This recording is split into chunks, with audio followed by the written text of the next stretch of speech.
Hi viewers, welcome to our channel. ప్రస్తుతం మనతో పాటు సీనియర్ జర్నలిస్ట్ దాము బాలా సార్ వారితో మాట్లాడదాం. నమస్కారం సార్. సార్, జగన్ గారికి మోదీ గారు షాక్ ఇచ్చారు సార్. రెండు అంశాల్లో, ఒకటి ఆయనకి అపాయింట్మెంట్ ఇవ్వలేదు కలవడానికి అని చెప్పేసి, ఇక రెండవది చంద్రబాబు నాయుడు గారికి గ్రీన్ సిగ్నల్ ఇచ్చేసారు ఆయన, ఇక ప్రొసీడ్ అయిపోయింది మీరు అని అన్నారంట. మరి ఈ నేపథ్యంలో జగన్ గారు ఏమన్నా అరెస్ట్ అవుతారా అని చెప్పేసి అందరు కూడా మాట్లాడుకోవడం చూస్తున్నాం. మరి ఏం జరగచ్చు అంటారు సార్? వాతావరణం అయితే అలాగే ఉంది. జగన్కి వ్యతిరేకమైన వాతావరణమే మనకు కనబడుతుంది. ఎందుకంటే ఇప్పటివరకు జగన్కి మోడీ అపాయింట్మెంట్ ఇవ్వలేదు. మోడీ అపాయింట్మెంట్ అడిగాడు, అమిత్ షా అపాయింట్మెంట్ అడిగాడు. బట్ అమిత్ షా అక్కడ పార్లమెంట్లో ఈయన్ని మన విజయసాయి రెడ్డిని అయితే కలిశాడు, కానీ అదేదో ఒక మామూలుగా క్యాజువల్ కలయిక తప్ప అదేమీ డిస్కషన్ ఏం జరిగినట్టుగా లేదు. ఏదేమైనా ఓపెన్గానే నేను అమిత్ షా అపాయింట్మెంటు, మోడీ అపాయింట్మెంట్ అడిగాను, వాళ్ళకి ఇక్కడ సిచ్యువేషన్ చెప్తాను, ఇవన్నీ అన్నాడు. జగన్ చెప్పే సిచ్యువేషన్ ఏముంది? వాళ్ళ ప్రభుత్వం ఇక్కడ ఉండేది. వాళ్ళ ప్రభుత్వంలో ఏం జరుగుతుందో వాళ్ళకి తెలియదా? జగన్ చెప్పే వరకు వాళ్ళకి తెలియకుండా ఉంటుందా? కాబట్టి జగన్ని కలవడం అంటేనే చంద్రబాబుకి ఇబ్బంది కలిగించడం. ఆ పని మోడీ ఎందుకు చేస్తాడు? సో ఎందుకంటే ఎట్లాగూ రాష్ట్రానికి పెద్ద వరాలేమీ మోడీ ఇవ్వట్లేదు, ఇప్పటి వరకు ఏమీ లేదు. గౌరవం ఇస్తున్నాడు, చంద్రబాబుకి ఇంపార్టెన్స్ ఇస్తున్నాడు. మొన్న ఢిల్లీలో సమావేశానికి కూడా అందరికి 10 నిమిషాలు మాట్లాడడానికి ఇస్తే చంద్రబాబుకి 22 నిమిషాలు మాట్లాడడానికి ఇచ్చారు. మమతా బెనర్జీ కూడా గొడవ చేసింది. అంటే చంద్రబాబుకి ఎక్కడ కుదిరితే అక్కడ గౌరవం ఇవ్వడం, పెద్దపీట అంటారు కదా, అలాగే పెద్దపీట వేయడం, ఇవన్నీ చేస్తున్నాడు. ఫండ్స్ మాత్రం ఆంధ్రప్రదేశ్కి ఇవ్వట్లే. మేబీ వాళ్ళకి ఏదన్నా స్ట్రాటజీ ఉందా, ఇప్పుడే ఇవ్వకుండా 2 ఏళ్ళు గడిచినాక అట్లా ఎలక్షన్ ముందు వస్తే జనం మెమరీలో ఉంటుందని ఏమన్నా ప్లాన్ చేస్తున్నారా? ఇవన్నీ మనకు తెలియదు. వాళ్ళ మైండ్లో ఏముంది. నిజంగానే ఆంధ్రప్రదేశ్కి ఇవ్వకుండానే 5 ఏళ్ళు గడిపేస్తే మాత్రం మళ్ళీ కూటమికి ఇబ్బంది అవుతుంది. అది వాళ్ళకి కూడా తెలుసు కదా. కాబట్టి వాళ్ళకి ఏదో ఒక ప్లాన్ ఉండాలి. సో ఏదేమైనా చంద్రబాబుకి ఇబ్బంది కలిగించే పని ఇప్పటికిప్పుడు మోడీ చేస్తాడా అనేది పెద్ద క్వశ్చన్. అయితే జగన్ అవసరం మోడీకి ఉందా? ఆల్రెడీ మనం చెప్పుకున్నాం, రాజ్యసభలో ఉంది.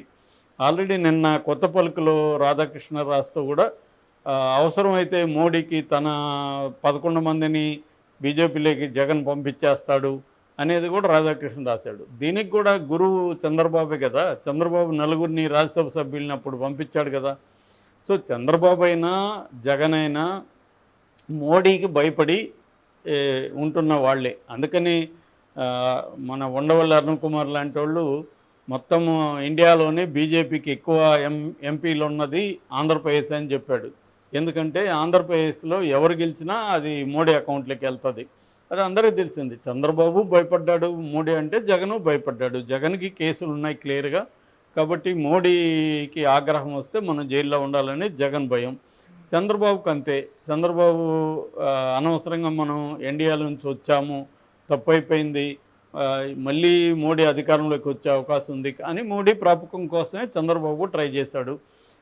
కేసులు ఉండకూడదు, జైలుకి పోవడానికి కూడా జగన్ పంపించిన పేరే కానీ దాని వెనక మోడీనే ఉన్నాడని అందరికీ తెలుసు, చంద్రబాబు జైలుకి వెళ్ళడానికి. కాబట్టి ఏంటంటే క్లియర్గా మోడీ ఏం చేస్తాడంటే తన రాజకీయ అవసరాల కోసం ఎవరినైనా జైలుకి పంపిస్తాడు, ఎవరితైనా స్నేహం చేస్తాడు, ఎవరితైనా ఎనిమిటి పెట్టుకుంటాడు, అన్నీ చేస్తాడు. సో అది ఒక పక్తు రాజకీయ నాయకుడు చేసే పని మోడీ చేస్తున్నాడు. దాన్ని ఇవాళ తప్పు ఒప్పులని చెప్పలేము, ఎందుకంటే అందరూ అలాగే ఉన్నారు ఇవాళ. సో మోడీ దాన్ని సిస్టమేటిక్గా ఆర్గనైజ్డ్గా చేయగలుగుతున్నాడు, మిగతా వాళ్ళు చేయలేకపోతున్నారు. సామర్థ్యం విషయంలో తేడాలు తప్ప ఫిలాసఫీను, అప్రోచ్ విషయంలోనూ, ఐడియాలజీ విషయంలో ఇప్పుడు ఇవాళ ఏ రాజకీయ పార్టీకి తేడాలు లేవు ఒకదానికొకటి. సో ఈ కాంటెక్స్లో జగన్కి ఇవాళ పరిస్థితి ఏంటంటే టేబుల్స్ టర్న్డ్ అంటారు ఇంగ్లీష్లో. అలాగే టేబుల్స్ టర్న్ అయినాయి. మొన్నటి వరకు జగన్ వైపు మోడీ ఉండి చంద్రబాబుని ఇబ్బంది పెట్టడానికి మోడీ ట్రై చేశాడు. ఇవాళ చంద్రబాబుతో ఉండి జగన్ని ఇబ్బంది పెట్టడానికి మోడీ ట్రై చేస్తాడు ఖచ్చితంగా. అట్లీస్ట్ ఆయన ప్రత్యేకంగా ఇబ్బంది పెట్టినా పెట్టకపోయినా చంద్రబాబు ఇబ్బంది పెట్టడాన్ని మోడీ అడ్డుకునే పరిస్థితి కనిపించట్లేదు. ఇది అర్థమయ్యే జగన్ కూడా ఏం చేస్తాడంటే చాలా స్పీడ్గా ఢిల్లీలో ధర్నా ఏర్పాటు చేయడం, దాదాపు 8 పొలిటికల్ పార్టీలు అతన్ని సపోర్ట్ చేయడం, అందులో 7 పొలిటికల్ పార్టీలు ఇండియా కూటమికి చెందినవి కావడం, ఇవన్నీ చూస్తే జగన్ క్లియర్గా అర్థమైపోయింది, మోడీ మనల్ని సేవ్ చేయడు చంద్రబాబు నుంచి, చంద్రబాబు ఊరికే ఉండడు, ఖచ్చితంగా నన్ను జైల్లో పెడతాడు, నా పార్టీని ఇబ్బంది పెడతాడు, దీన్ని ఎదుర్కోవాలంటే నాకున్న ఆప్షన్లు ఏంటి అని జగన్ ఆలోచించాడు. తనకు ఆప్షన్లు ఏంటి? ఒకటి, మోడీకి ఆర్కే చెప్పినట్టుగా 11 మంది రాజ్యసభ సభ్యులు ఉన్నారు, నేను 11 మంది నీకు ఇచ్చేస్తాను, నన్ను ప్రొటెక్ట్ చెయ్యి అనేది ఒక ఆఫర్ పెట్టడం, అది ఆఫర్ పెట్టాడు. అయితే మోడీ ఆఫర్కి ఇంకా గ్రీన్ సిగ్నల్ ఇచ్చినట్టు కనబడలేదు. అయితే మోడీ కూడా జగన్ని కంప్లీట్గా ఇప్పటికిప్పుడే జైల్లో పెట్టాలని మోడీకి ఉందా అంటే అది కూడా ఏమి ఉన్నట్టుగా మనకు కనబడట్లేదు. ఎందుకంటే ఉంటే అప్రోచ్ వేరేగా ఉండేది. రెండోది, మొన్న స్పీకర్ ఎన్నిక సమయంలో కూడా బీజేపీ వైసీపీని సపోర్ట్ చేయమని అడిగింది, వైసీపీ వాళ్ళు కూడా సపోర్ట్ చేశారు. అయితే వైసీపీ టోన్లో కొంత చేంజ్ కనబడింది. ఒకటి, ప్రత్యేక హోదా డిమాండ్ చేయడం అఖిలపక్ష మీటింగ్లో. రెండు, లోక్సభ డిప్యూటీ స్పీకర్ని ప్రతిపక్షాలకు ఇవ్వాలని ఓపెన్గా డిమాండ్ చేయడం. ఈ రెండు చూస్తే కొంత తేడా వాయిస్లో కనబడుతుంది. అట్లని పూర్తిగా ఉందా? లేదు. ఎందుకంటే ఈ ధర్నా పీరియడ్లో చూస్తున్నప్పుడు మోడీని ఎక్కడ జగన్ విమర్శించలేదు, ఇది మోడీ ప్రభుత్వం అని కూడా అనలేదు, ఎక్కడ చంద్రబాబునే విమర్శించారు తప్ప మోడీ జోలికి వెళ్ళలేదు. నిజానికి అది ఎన్డీఏ ప్రభుత్వం, మోడీని కూడా బాధ్యులను చేయాలి, కానీ మోడీని ఎక్కడ జగన్ అనలేదు కూడా. సో క్లియర్గా ఈవెన్ మన విజయసాయి రెడ్డి కూడా ఏమన్నాడు, మాకు తెలుగుదేశానికి 16 మంది ఎంపీలు ఉంటే మాకు 15 మంది ఎంపీలు ఉన్నారని కూడా ఆయన అన్నాడు. 15 మంది అంటే అదొక పిచ్చి లెక్క, అంటే రాజ్యసభలో 11, లోక్సభలో 4 కలిపేశాడు. సో ఉంది అన్నాడు, అంటే ఒక రకంగా మాతో కూడా మీరు స్నేహం చేయండి, మమ్మల్ని వదిలిపెట్టకండి అని చెప్పినట్టే ఇండైరెక్ట్గా. సో మోడీకి జగన్ అవసరం 2 రకాలుగా ఉండే అవకాశం ఉంది. ఒకటి, తన ఎన్డీఏ ప్రభుత్వం పార్లమెంట్లో ప్రవేశపెట్టే బిల్లులకు రాజ్యసభలో పాస్ అవ్వాలంటే జగన్ సపోర్ట్ కావాలి. ఎందుకంటే జగన్ అండ్ బిజు జనతాదళ్ ఒరిస్సా ఈ ఇద్దరూ సపోర్ట్ చేశారు గత 5 ఏళ్లలో. అందుకని ఆయన బిల్లులు అనేకం గట్టెక్కాయి. ఇప్పుడు బిజు జనతాదళ్ విరమించుకుంది, వైసీపీ ఇస్తానంటుంది. వైసీపీ తీసుకుంటేమో జగన్కి కిడ్ ప్రోకో ఉంటుంది కదా, ఎవడైనా ఊరికే ఇవ్వడు కదా ఏది. సో జగన్కి హెల్ప్ చేయాల్సి ఉంటుంది. ఆ హెల్ప్ చేస్తేమో చంద్రబాబుకి ఇబ్బంది. సో ఇది మోడీ ముందున్న ఇది. దీనికి ఒక పరిష్కారం ఏంటంటే ఈ 11 మందిలో కొంతమందిని లాగేసుకోవడం. ఇక్కడ వీళ్ళు కూడా అదే ఆఫర్ చేస్తున్నారు, బీఆర్ఎస్ వాళ్ళు కూడా మా 4 తీసుకోండి రాజ్యసభలో, మా కవితను బయటికి పంపించండి అని. సో లేదు, ఇంకా ఎక్స్ట్రీమ్కి పోయి నిన్న రాధాకృష్ణ రాసినట్టుగా వీళ్ళేనో చేసామంటే కూడా చేసేస్తామనే అవకాశం కూడా కొట్టి పారేయలేం.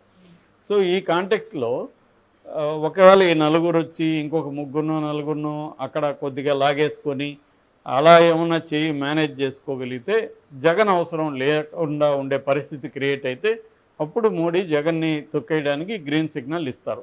అయితే ఇప్పుడు ఒక వార్త వైరల్ అయితే ఆంధ్రప్రదేశ్లో ఏమవుతుందంటే Modi already Chandrababu green signal ఇచ్చేశాడు జగన్ని ఇచ్చేయమని. ముఖ్యంగా లిక్కర్ స్కామ్లో ఈడీ ఎంటర్ అయ్యే అవకాశం ఉంది. ఈడీ ఎంటర్ అయితే లిక్కర్ స్కామ్లో ఫ్రెష్గా జగన్ని జైల్లో పెట్టేస్తారు. ఈడీ జైల్లో పెట్టినాక మనకు బెయిల్ రావనే సంగతి మనకు తెలుసు. చంద్రబాబు కూడా అదే ప్లాన్ వేస్తున్నాడు. తాను స్టేట్లో ఇన్వాల్వ్ అయ్యి కేసులు పెడితే బెయిల్ వచ్చేస్తాయి అతనికి. అదే ఈడీ ఇన్వాల్వ్ అయ్యి పిఎంఎల్ఏ చట్టం కింద జగన్ని మూసేస్తే పిఎంఎల్ఏ చట్టంలో బెయిల్ రావు. ఆల్రెడీ 2 ముఖ్యమంత్రులు జైల్లో ఉన్నారు. మొన్ననే హేమంత్ సోరెన్ బయటకు వచ్చి మళ్ళీ ముఖ్యమంత్రి ప్రమాణ స్వీకారం చేశాడు. ఇప్పటికీ ఈయన మన కేజ్రీవాల్ జైల్లోనే ఉన్నాడు, వాళ్ళ ఉప ముఖ్యమంత్రి మనీష్ సిసోడియా జైల్లోనే ఉన్నాడు, కవిత 4 నెలలకు జైల్లో ఉంది. పిఎంఎల్ఏ కింద కానీ పెడితే మాత్రం జగన్ బయటికి రాడు. ఇది చంద్రబాబుకు ఉండే ప్లాన్. సో అందువల్ల చంద్రబాబు మోడీ గ్రీన్ సిగ్నల్ ఇచ్చాడని చెప్తున్నారు. అందుకనే వాళ్ళు తెలివిగా ఒక బీజేపీ ఎంపీని కూడా దాంట్లో రాజ్యసభ అతన్ని జీవీఎల్ నరసింహారావుని కూడా దాంట్లో పెట్టారు. సో ఇది మేము కక్షపూరితం కాదని చెప్పడానికి. సో ఇది చేస్తున్నారు. సో జగన్ కూడా జైలుకి వెళ్ళే అవకాశం ఉంది. మహా అంటే ఇండియా కూటమి ఏం సపోర్ట్ చేస్తుంది జగన్కి? ఖండిస్తుంది. ఇప్పుడు కేజ్రీవాల్ది ఖండించింది, హేమంత్ సోరెన్ ఖండించింది, వాళ్ళ సభ్యులే జైలుకి వెళ్తే దిక్కులేదు ఇండియా కూటమికి. జగన్ వాళ్ళ దాంట్లో కూడా చేరలేదు ఇప్పటివరకు. మరి జగన్ని ఖండించి మాత్రం ఏం జరగబోతుంది? సో జగన్ కూడా పిఎంఎల్ఏ కింద జైలుకి వెళ్ళిపోతే జగన్ పర్మనెంట్గా జైల్లో ఉండిపోతాడు. కనీసం ఒక 1 ఇయర్ 2 ఇయర్స్ జగన్ బయటికి రాకపోతే పార్టీ అనేది నిర్వీర్యం అయిపోతుంది. గతంలో ఏంటంటే జగన్ జైల్లో ఉన్నప్పుడు అప్పుడు ఉన్న పరిస్థితుల రీత్యా సింపతి వచ్చింది. రెండోది జగన్కి అక్కడ షర్మిల, విజయమ్మ ఇద్దరు ఉన్నారు కాబట్టి పార్టీ సర్వైవ్ అయ్యింది. ఇవాళ సర్వైవ్ అయ్యే పరిస్థితి కూడా లేదు.